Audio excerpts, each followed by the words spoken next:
The following is from Maurice Nicoll, given on July the 12th, 1947. Aim. In speaking about aim and having aim in this work, it was said on one occasion that there are 3 kinds of aim. First, there are invented aims. An invented aim has no practical meaning. A man, for example, might make it his aim to count the number of words beginning with the letter R in the Bible. And not only that, but he might seriously think that this would be a work aim and would make it possible for him to become more conscious. Second, there are imaginary aims. An imaginary aim is based on imagination about oneself. A person, for example, who imagines he is a good, kind man, makes it his aim to be still more good and kind. That is, he starts from a picture of himself, and all pictures of ourselves are formed out of imagination. Again, imaginary aim necessarily goes with imaginary work on oneself. People may imagine they observe themselves and work on themselves, and it is all imagination. Actually, they neither observe themselves nor work on themselves. Third, there are real aims. There is only one possible source of real aim. Real aim must grow out of one's own self-study in relation to the instructions given by this work. If a man studies himself along the lines laid down in the work, he will eventually begin to catch sight of what his real, individual aim must be. Remember that one man's aim is not another's in the work.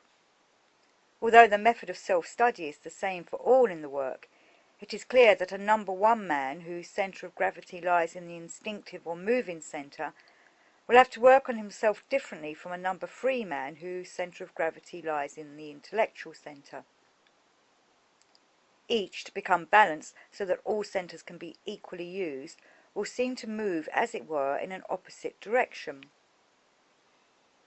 But the supreme aim of the work, to awaken, will be the same for each of them.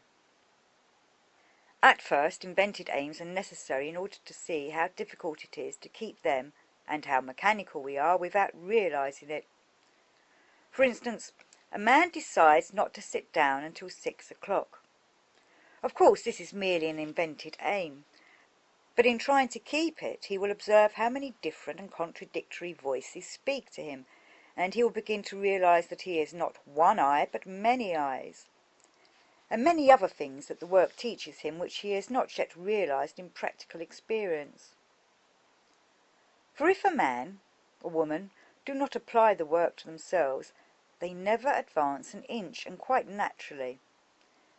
To experience and so begin to understand this work, self-observation is absolutely necessary. Invented aim is an artificial aid to self-observation in the early stages. Imaginary aim is useless unless one can observe it and see how absurd it is in comparison with the direct knowledge of oneself gained by uncritical self-observation and the special quiet memory that is formed in consequence.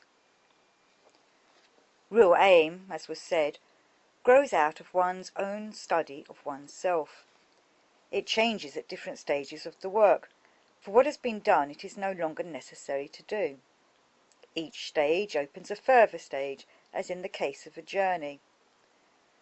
So real aim changes, but some things remain. A man, for example, must always remember himself, although his way of doing so may change.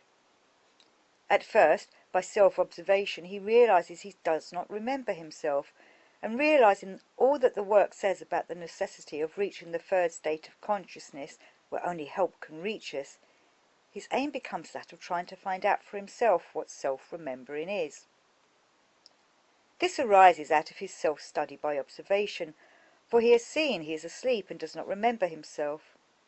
This is real aim, because it is based upon what the work teaches and upon what he has seen for himself in the light of the work and the insight it gives. In that case, that man may expect a result, but a man who makes always invented aims that have no relation to what he needs to awaken cannot expect any result. He does not know how to ask, and unless we know how to ask, we cannot receive.